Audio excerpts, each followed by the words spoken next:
Hello. Well, I'm on my way down to my Syndicate water now. The weather the last couple of days has been absolutely crappy. All good, however you want to put it. Some anglers love that crazy, harsh winds and mental rain. Unfortunately, I ain't one of them. It may be good for fishing sometimes, but when there's trees falling down and things like that, I decided it weren't such a good idea. We've had some bad rain this morning, but nothing like it was the weekend with this storm Dennis.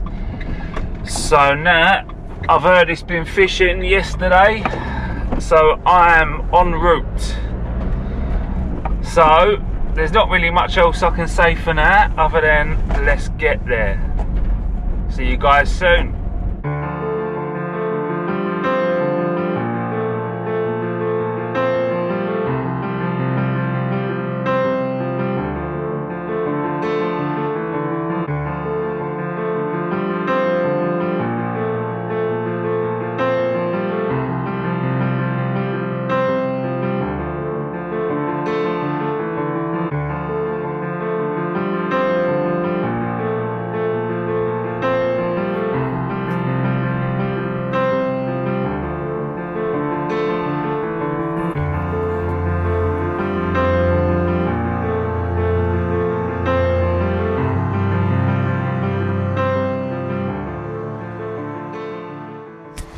Right, it's middle of February and you join me down on my Syndicate down in Kent. I've been in there about 4-5 hours. When I come up to the lake, it was absolutely hammering down. This whole weekend just gone, we've had this storm Dennis, which has brought so much rain. So the water's been really well oxygenated over that time. A week before this, we just had another storm, again with 90-mile-an-hour gusts, so the weather's been a little bit crazy recently. I haven't been able to get down for probably about a week and a half now, just due to busy life really. I run my own company and that keeps me very busy. So we're here, and as you can see looking at, it's a beautiful lake down here, and I'm hoping to have some of the beautiful fish that live inside this lake. I've got all 3 rods out, all on the money, all on spots that I do know tend to do fish. This end of the lake has been fished recently, and there have been a few fish out. So in a little while I'll show you my rig, what I'm using, and I will also show you the bait that I am using on this trip as well. Anyway, if you are enjoying my videos, it'd be great if you could subscribe.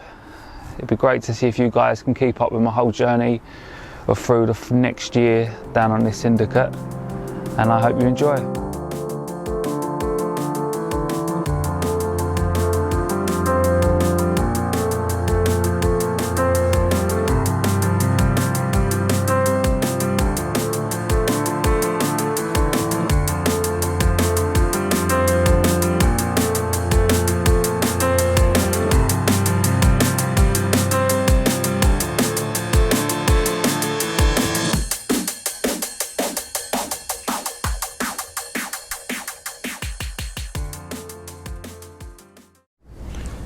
Right guys, well this is the rig that I'm using on this session. I have this exact same rig on all 3 of my rods that are out there. The only difference is I've got different wafters on each rod, just to switch things up. The rig itself incorporates the ESP tungsten coated braid with a Nash claw barbless hook straight shank, because on this lake we have barbless only rule and we're not allowed no curve shank hooks. So we have a little dumbbell wafter coming out of the bottom of the shank of the hook. Now to get this noodle style pattern, what we do is we take a whole length of the Ridge Monkey shrink tubing, run that right down the hook after tying it off a 7-turn knotless knot, bringing it right to the bottom here, holding it over a kettle. We shrink it up, and then as it comes to the final point and you shrink the tubing up, you just give it a little kink here and hold it over towards the point of the hook, which then gives you a pretty much perfect D shape here. which is, to be honest, the part of the rig that seems to work the best. So showing you how this works.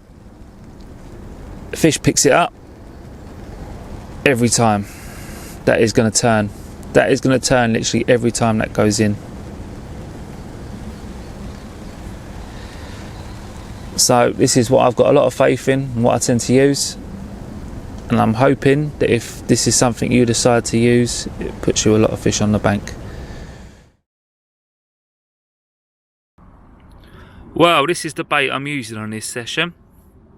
We have got here a mix of Nutter S by DNA with some 10mm sticky manila and lots of sticky krill pellets. Now to this mix I have added Baitworks Sea Stim. I've also added some Hydra Wheat by DNA and some of my own flavouring, which is basically a maple syrup and slight touch of banana flavouring. Not loads, just enough to give it that boost in flavour and cause a little bit more attraction. Now the aim of using so much liquid, as you can see I've got a lot of liquid in here stuck all over my hands. The aim of using so much liquid is that we can use less bait, because it is winter and the fish ain't going to be on it so mental as they get on it in the spring and in the summer months.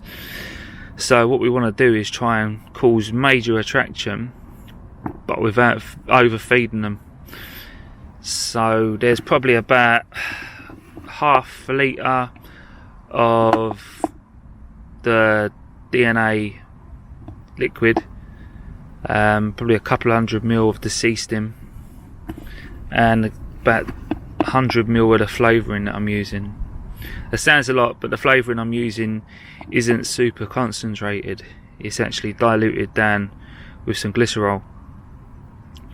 So if you have a look at the mix more in close there's a lot of substance in there, but I am actually only using about 2 of these handfuls like that over each rod, so there's not a lot of bait going out there.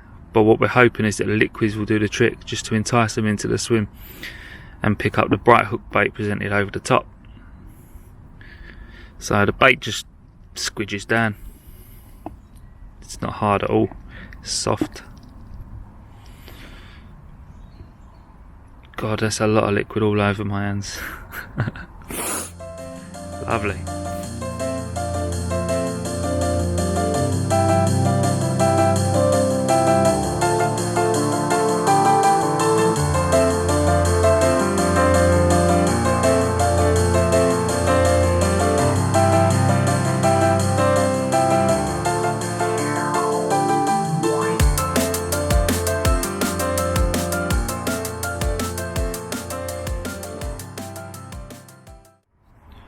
Right guys, well it's the morning of day 2. All's very quiet on this front. We had a little bit of action this morning. Well, what I thought was action. The bobbin dropped off and I got a major drop back there. And it was a coot. So fishing 4.5 foot of water, and that coot decided he wanted to go all the way down and pick up my wafter. So got me all a bit excited for nothing. So on that note I decided to reel him, and I have moved 2 of my rods, my middle rod and my right rod, we've moved them over into the next swim along. No one's fishing there. If someone comes in I'll move them back over, but with no one there I thought I'd use the opportunity to do it. So we kept the same rigs, kept the same baiting pattern, just shifted them over to the right. The only reason that I decided to do this was because there has been a couple of fish out further up into the middle of the lake. So using that to my advantage I decided to put them over there. Same bait, same rigs, everything else exactly the same, just moved over. We've got another day left, so hopefully the next time you hear from me I'll be showing you some videos of a big old Kent chunk.